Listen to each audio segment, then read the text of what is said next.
clear for launch. And with that, shut down your visors, O2 on, and prepare for ignition, 202. EPP, copy that, and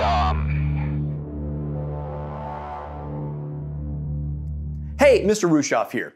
Few assignments have so much dread attached to them as the research paper. In many students' minds, the research paper ranks right up there with the rack, thumb screws, or any other form of torture you can think of through history. But it doesn't have to be this way.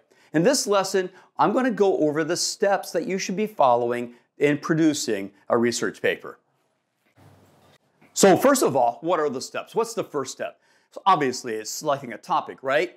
Doing an outline, research? Nope, none of those. The first step is to read the instructions. I've seen so many other students work hard to complete their paper only to find out that they left out a key aspect of the assignment after they've actually turned it in, and suddenly they go from being excited about the prospects of getting an A to just hoping against hope that they're going to be able to pass. So here's a few tips on what I would look for in your assignment instruction. You might even make a checklist to make sure you have each of these out of the instructions. And the first is, what is the topic you're going to write about? You do not want to be that student who goes through all the effort to write a paper only to realize that they didn't even write on what their instructor wanted them to write to. The second thing you want to be able to look at in your instructions is, what do your instructions say about your sources you're supposed to use? Is there a minimum number of sources to use? Do all your sources need to be primary sources? Are there any resources that you must use or you must not use? The third thing when you look through your instructions I need you to look for is, how long is the paper supposed to be? There may not only be a minimum length of the paper, but your instructor may actually have a maximum length of the paper that you don't want to go over. The third thing you want to look at is, what is the style that the paper is supposed to be written in? Is it supposed to be written in APA, MLA, Chicago? Now, each of these styles have their own specific requirements, especially in regards to how the sources are supposed to be cited. Now, keep in mind that your instructor might have their own format that you'll have to follow. And there's a golden rule of education which says, remember, your teacher or professor is the person giving you your grade. Give them what they want. Then what I want you to do is look through the instructions and look at what dates are important in your assignment. Don't just look at the date that the final paper is supposed to be submitted. Sometimes teachers and professors want you to submit your topic, maybe annotate a bibliography, an outline, or even a draft before your final paper. If they do, you want to make sure that you know the dates for all these different requirements. And then you need to look at, how does the teacher or the professor or your instructor want the paper to be submitted? Does your teacher want it emailed, turned into the school's learning management system, such as eCampus or Google Classroom? Is it supposed to be turned in on Turnitin? Or does your instructor actually want a printed copy? And then you want to look at, has your professor or your instructor provided resources for you to help complete the assignment? If they posted a sample paper, a list of sources, or a draft outline, remember that they have done so for a very specific reason. They're trying to show you what they expect your paper to be like. The resources essentially are your clues to your success. Take the clue. And the last and probably the most important part in the instructions is to see if your instructor has actually provided a rubric. A rubric is a scoring outline which shows exactly how your paper is going to be graded. If there is a rubric, what you're going to want to do is, keep it by the side while you're doing your assignment and refer to it throughout the entire process to make sure that you're able to account for every possible point. So, you've read your instructions and now you know exactly what you're supposed to do. Our second step is to make a plan. And here, what you want to do is take the steps of the research paper we're talking about here, and then those required intermediate steps, such as your annotated bibliography or a topic or a draft, whatever your instructor might have given to you, and you want to put all of these dates and those steps onto a calendar, and then working backwards, you're going to be looking at what the plan is from the date that you turn in the paper. Now make sure that you're not planning to turn in the paper on the date it is due. Instead, plan to turn in your paper early. This will give you a buffer should one step take longer than you anticipate. And if everything does go to plan, Trust me, there is no more rewarding feeling than when you have completed a major assignment a week or more before it's due. Now, while you're making your plan, you have to remember there's other things going on in your life. You want to make sure that you account for everything else that is going on. Do you have other exams? Is there other projects you're going to have to work on? Do you have to go to a wedding, or is there a trip or something else that might take you away from writing your research paper? You want your plan for completing the research paper as realistic as possible, so you need to make sure you account for this time. Now, with a plan, now we need to decide on a topic in a research question. Now, many times you're going to be given a specific topic to write on. That's pretty simple then. You write what the topic's supposed to be. However, many times you're going to be given a broad subject in which you need to select a topic. And I would always recommend that you phrase your topic as a research question. A research question is the question around which you will center your research. It will help you focus your research by providing a path through the research and the writing process. To build a research question, first you want to choose an interesting topic. No one wants to write about something they don't care about. You want to be able to find what is it that kind of makes your heart go pitter-patter.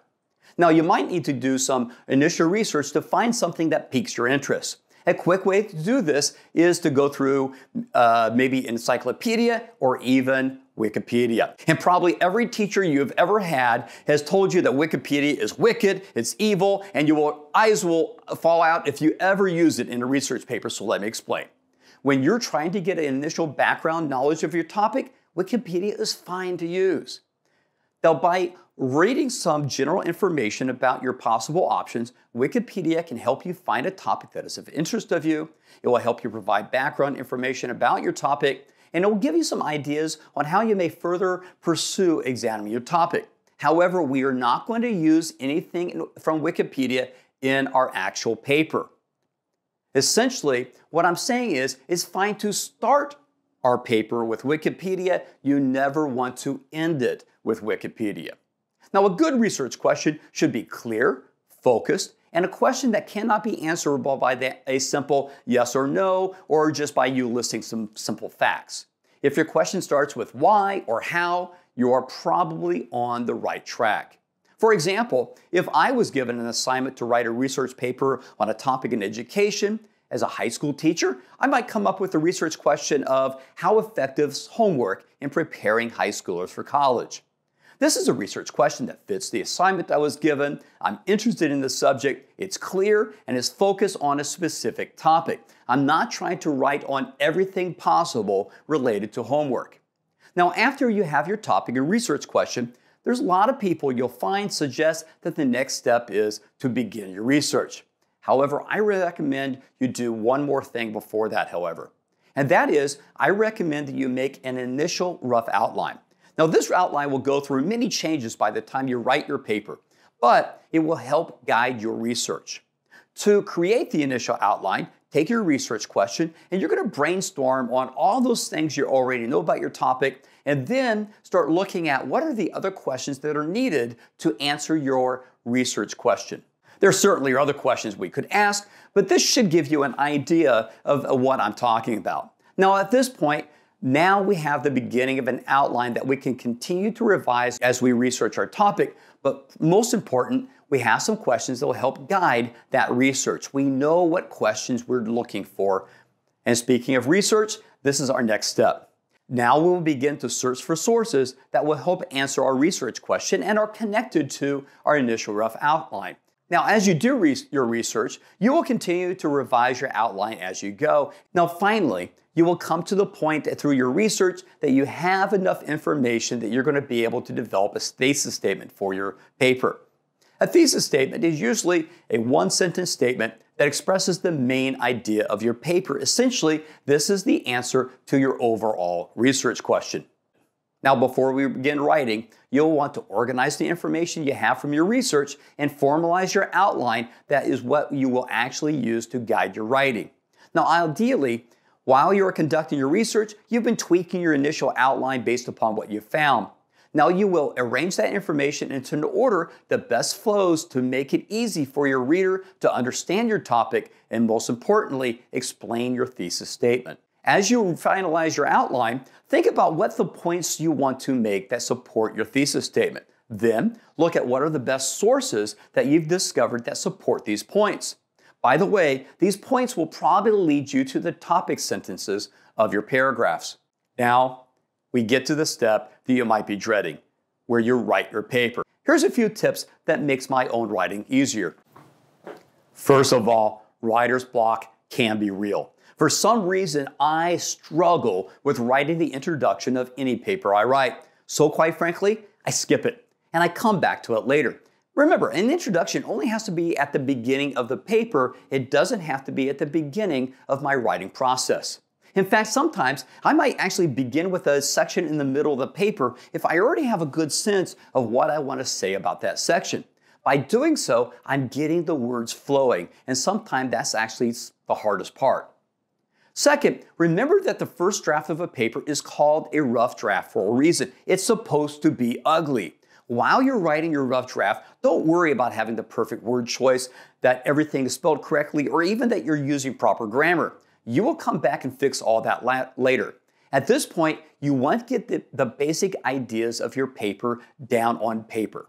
Third, don't attempt to write your paper all in one sitting. You want to break up your writing into chunks, and these chunks might only be 15 or 30 minutes long. Then get up and do something else and come and return to your paper later. This is one of the biggest advantages of that planning step we talked about earlier.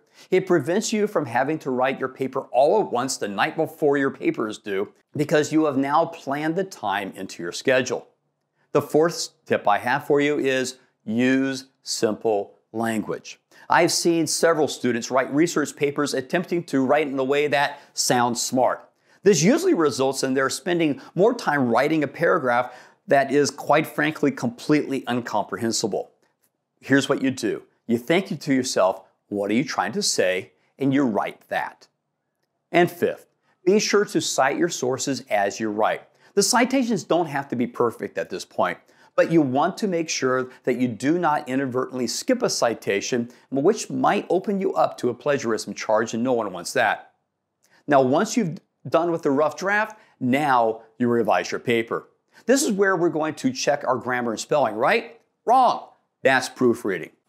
When we say revision, we're talking about reading your paper and asking, does your paper make sense? When you read the paper, you ask, does it seem to flow from one idea to the next? Have you repeated yourself? Are your arguments clear and supported by the right evidence? Is there anything in your paper that seems not to fit? Is it written in the right voice and appropriate for your audience? Revising your paper is the process of identifying these issues and fixing them. But you don't want to do this right after you get done writing your rough draft. I always recommend you always have one night's sleep between finishing your rough draft and revising your paper. If you revise your paper right after you finish writing, quite frankly, you're going to read what you wanted to write, not necessarily what you actually wrote. Also realize that you might find yourself revising your paper several times before you're actually satisfied with it. After you're satisfied with the flow and the sources and basically the basic context of your paper, then you proofread your paper. Now, this is the process of finally correcting all those spelling mistakes, punctuation mistakes, and errors in grammar, as well as rewriting those awkward sentences. This is also where you should check the formatting of the citations, cover sheets, and references. This is also a great opportunity to go back over your rubric if your instructor provided one and make sure that your paper has accounted for every point. The reason we revise before we proofread is that when you revise, you might delete entire paragraphs. In that case, any proofreading of those parts were simply wasted time. After all, who needs to correct a misspelled word if you're just going to end up deleting it? All right, we're almost done. Now, you need to find someone to go over your paper. But select the right person. Listen, your boyfriend or girlfriend who thinks that everything you do is awesome is probably not the right person to review your paper. You want to have someone who has no problem telling you that something doesn't make sense or you haven't made your point. One of the advantages of planning to have your paper completed early is that sometimes your teacher or professor will be willing to read your paper before you actually finally submit it. Also, almost all colleges and universities have a writing center.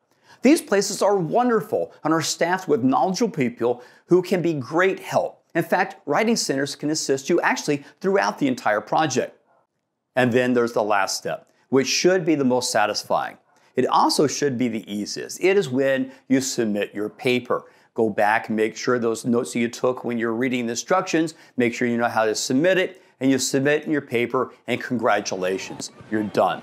Hopefully by following these steps, you will find that research papers are not as scary as many have thought, and you'll find yourself nailing those assignments. Okay, until next time, keep on learning.